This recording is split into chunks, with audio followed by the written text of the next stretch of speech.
Bhagavad Gita part 7 వచ్చేసి జ్ఞానం, విజ్ఞానం, యోగా అంటే తెలుసుకోవడం మరియు అనుభవించడం ఎలా అని ఈ వీడియోలో చూద్దాం.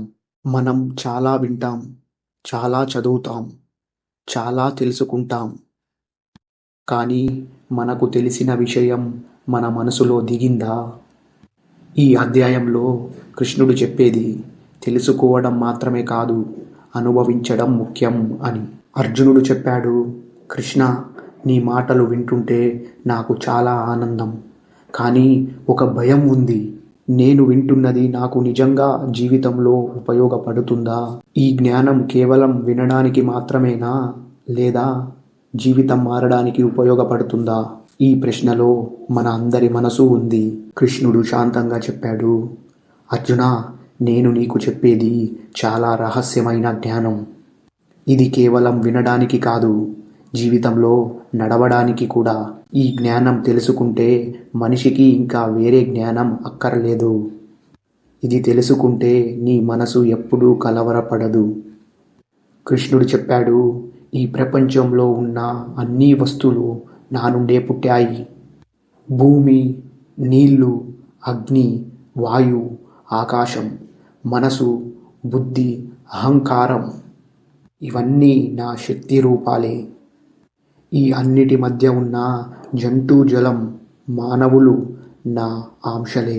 ఈ నిజం తెలుసుకుంటే మనం ఎవరినీ ద్వేషించం, ఎవరికీ భయపడం. కృష్ణుడు చెప్పాడు, జ్ఞానమున్న వ్యక్తి అన్ని జీవులను ఒకటే దృష్టిలో చూస్తాడు.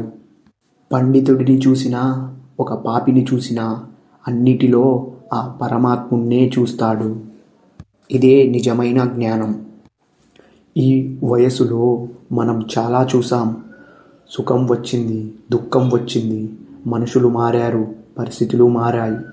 ఇవన్నిటి మధ్యలా ఒకటే నిలిచింది, అదే ఆ పరమాత్ముడు నిలిచాడు. కృష్ణుడు చెప్పేదేంటంటే, ఈ సత్యాన్ని తెలుసుకుంటే భయం పోతుంది, చింత పోతుంది, ద్వేషం పోతుంది అని.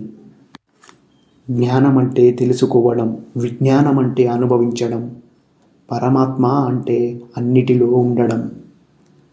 జ్ఞానం, విజ్ఞానం, యోగా అంటే సత్యంని జీవితంలో చూసుకోవడం. అర్జునుడు చెప్పాడు, కృష్ణ, నీ మాటలు నాకు బలాన్ని ఇచ్చాయి. కృష్ణుడు చెప్పాడు, ఎవరైనా జ్ఞానాన్ని జీవితంలో పాటిస్తే వాళ్ళు తప్పు మార్గానికి వెళ్ళరు, భయంతో డిసిషన్స్ తీసుకోరు, కోపం, ద్వేషంతో నడవరు, సత్యం, ధర్మం నుండి దూరం కారు అని. నెక్స్ట్ పార్ట్లో చూద్దాం. అక్షర బ్రహ్మయోగ అంటే మరణ సమయంలో సమరం. ఫ్రెండ్స్, ఈ చాప్టర్ వెనుక ఇంకా కొన్ని చాప్టర్స్ ఉన్నాయి. ఫస్ట్ వాటిని ఫినిష్ చేసుకుని తర్వాత ఈ చాప్టర్ని ఫినిష్ చేయండి. అలా అయితే మీకు చాలా క్లియర్గా అర్థమవుతుంది. ఈ సిరీస్ని కంప్లీట్గా చూడండి, ఎక్కడా మిస్ అవ్వకుండా. ఎంతోమంది వీడియోస్ చూస్తున్నారు కానీ ఎవరు సబ్స్క్రైబ్ చేయట్లేదు, లైక్ చేయట్లేదు.